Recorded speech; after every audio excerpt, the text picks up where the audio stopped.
السلام علیکم.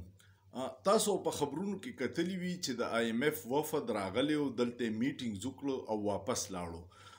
زموږ د حکومت کوشش و چې د هغوی سره سټاف لیول میټینګ اګریمنٹ وشي، خو IMF هغه اګریمنٹ اونکو او فلحال د مطالباتو یو لوی لیست حکومت ته حواله کو چې په دې باندې عمل درآمد وکړي، نو داینه پس به بیا ګورو چې تاسو له نوې قرض درکو یو لانګ ټرم اګریمنٹ ورسره زموږ د حکومت خواهش دی چې وکړو.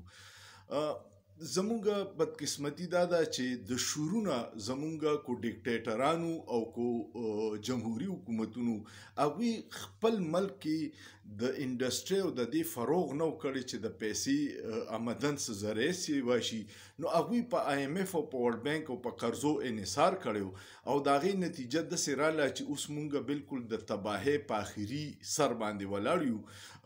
اوس ریپورټ راغلی چې تیر کال څومره قرضې مونږ اخیستې دي، هغه 80% قرضه د قرضو په سود کې لاړه او د عوامو په فایده یا د ملک د ترقۍ دپاره پکې هیڅ استعمال نشو. اوس چې کوم دا نوې مطالبات ایښودي او میډیا چې کوم ریپورټ کوي، نو خو ډېر زیات تشویشناک دي. عام سړی خو به انتهایی متاثره شي.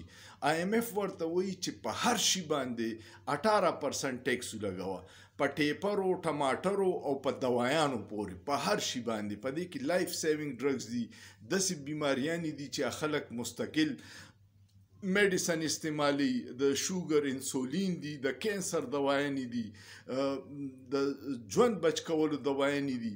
په هغې هر څه ورته وایي چې 18% ټیکس ولګوه.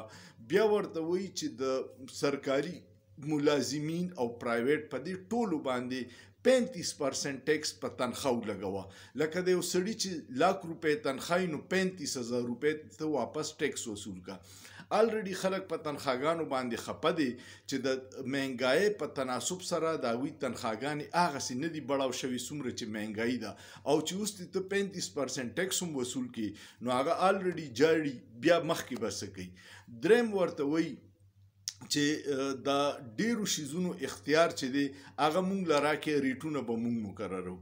بل ورته دا وایي چې د ګیس او د بجلی په بیلونو کې اضافه وکړي، او د بجلی ورته وایي چې 25% اضافه وکړي.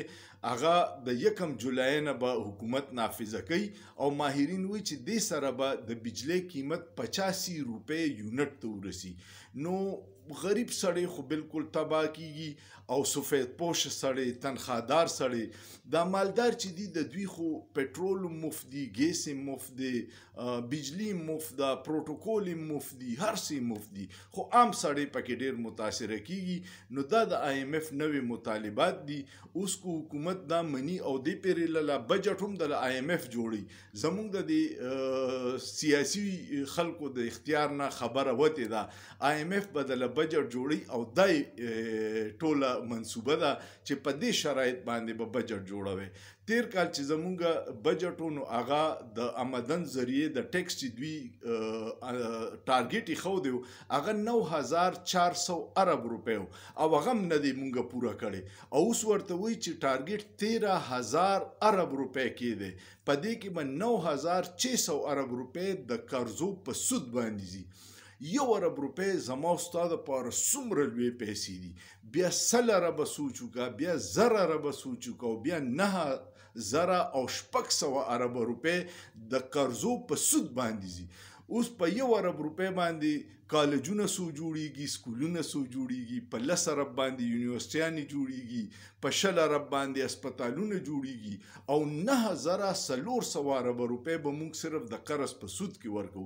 نو که زموږ د حکمرانانو په وخت صحیح فیصلې کړې وي او دا ملک دې تباهۍ ته نه وي رسولی، نو صرف د 1 کال آمدن باندې به دا ملک ګلې ګلزار و، د خلکو مسلې به حل وي، د صحت سهولت به و، د تعلیم سهولت به و، نومې شی به موږ ته روډز به خو موږ ته به اویلیبل وو. خو ټول آمدن چې کم دی، چې کم د عام خلکو په مرۍ چاړه کیدي او پیسې تی د ټیکس په شکل کې وصول کی، هغه ټولې د قرضو په سود باندې دي.